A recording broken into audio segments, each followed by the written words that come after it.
Selamat sore Bapak Ibu, salam sehat.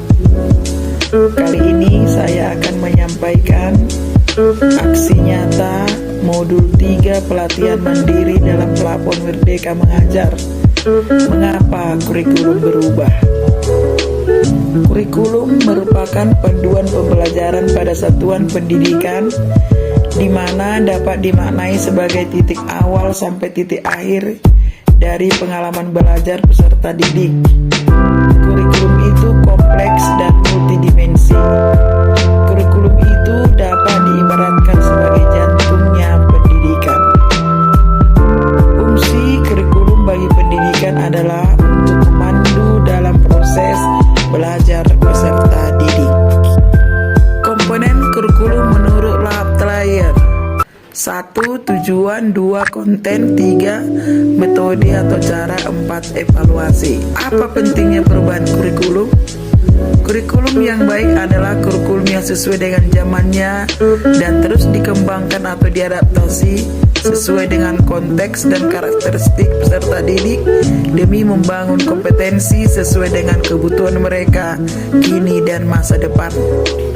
Nah, yang menjadi pertanyaan sekarang adalah mengapa kurikulum harus berubah? Kurikulum memang harus berubah. Kenapa? Tentu saja menjawab tantangan zaman. Kurikulum tidak dapat dipergunakan dalam satu waktu terus-menerus karena dunia terus berubah. Maka dunia pendidikan sebagai pilar utama dalam membangun dan mendidik generasi harus pula turut berubah.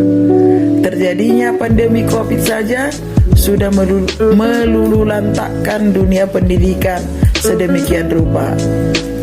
Guru kesulitan mengajar, murid kesulitan mengerjakan tugas, dan orang tua juga tak kalah pusing membantu putra-putri mereka dalam belajar. Kurikulum harus selalu berubah agar sesuai dengan perkembangan zaman.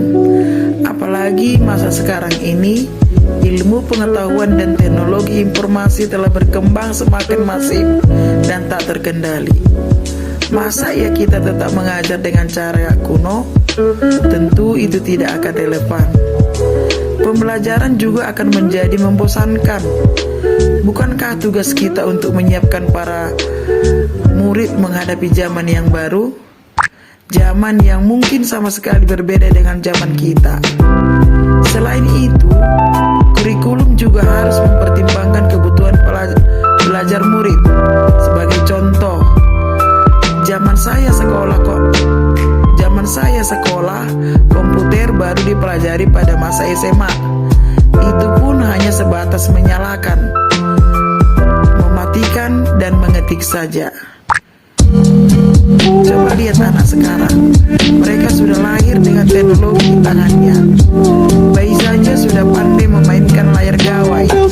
Itulah mengapa kurikulum juga harus berubah, agar kita dapat menyiapkan generasi yang akan datang yang visioner dan mampu memandang ke depan. Seperti ungkapan Ki Hajar Dewantara, pendidikan adalah menuntun segala kekuatan kodrat yang ada pada anak-anak agar mereka dapat mencapai keselamatan dan kebahagiaan yang setinggi-tingginya, baik sebagai manusia maupun sebagai anggota masyarakat. Bapak Ibu guru hebat yang saya sayangi, jadi dapatkah kurikulum berubah? Kurikulum operasional satuan pendidikan harus bersifat dinamis, artinya dapat diubah sesuai perubahan dan perkembangan budaya dan zaman.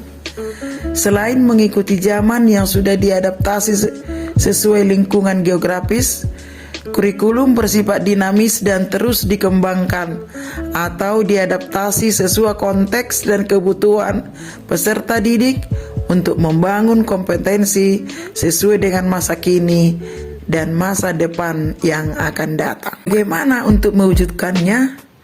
Seluruh komponen masyarakat, yaitu peran orang tua, masyarakat, dan sekolah harus menempatkan kebutuhan, pendapat, pengalaman, hasil belajar, serta kepentingan peserta didik sebagai pengembangan kurikulum. karena kurikulum dirancang untuk kebutuhan peserta didik. Sekian dan terima kasih. Selamat belajar dan teruslah berproses. Merdeka!